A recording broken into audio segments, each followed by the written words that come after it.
এক-11 এর আলোচিত চরিত্র এবং ফেনী ৩ আসনের সাবেক সংসদ সদস্য অবসরপ্রাপ্ত লেফটেন্যান্ট জেনারেল মাসুদ উদ্দিন চৌধুরী গ্রেপ্তার হয়েছেন। রাজধানীর বাড়িধারা DOHS এলাকা থেকে তাকে গ্রেপ্তার করেছে ঢাকা মহানগর পুলিশের গোয়েন্দা বিভাগ। সোমবার দিবাগত রাতে একটি বিশেষ অভিযানে তাকে গ্রেপ্তার করা হয়। ডিবি সূত্র নিশ্চিত করেছে যে মাসুদ উদ্দিন চৌধুরী একটি হত্যা মামলার ওয়ারেন্টভুক্ত আসামি ছিলেন। দীর্ঘদিন আত্মগোপনে থাকার পর গোপন সংবাদের ভিত্তিতে ডিবি পুলিশ তাকে হেফাজতে নেয়। গ্রেপ্তারের পর রাতেই তাকে ডিবি কার্যালয়ে নিয়ে যাওয়া হয় এবং আইনি প্রক্রিয়া শেষে তাকে আদালতে সোপর্দ করার প্রস্তুতি চলছে।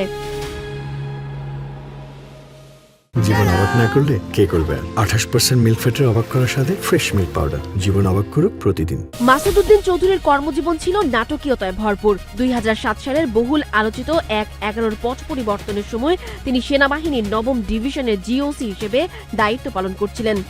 তৎকালীন সেনা সমর্থিত তত্ত্বাবধায়ক সরকারের আমলে গঠিত গুরুতর অপরাধ দমন সংক্রান্ত জাতীয় সমন্বয় কমিটির প্রধান সমন্বয়ক হিসেবে তিনি ব্যাপক প্রভাবশালী হয়ে ওঠেন।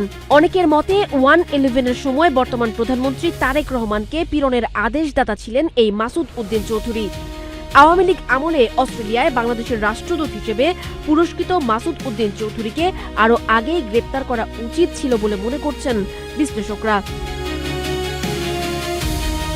একসময়ের অত্যন্ত ক্ষমতাধর এই সেনা কর্মকর্তার গ্রেপ্তার রাজনৈতিক অঙ্গনে চাঞ্চল্যের সৃষ্টি করেছে। বিশেষ করে 1-11 এর সময়ে তার ভূমিকা এবং পরবর্তীতে বিভিন্ন রাজনৈতিক পট পরিবর্তনের সাথে তার সম্পৃক্ততা নিয়ে নতুন করে আলোচনা শুরু হয়েছে।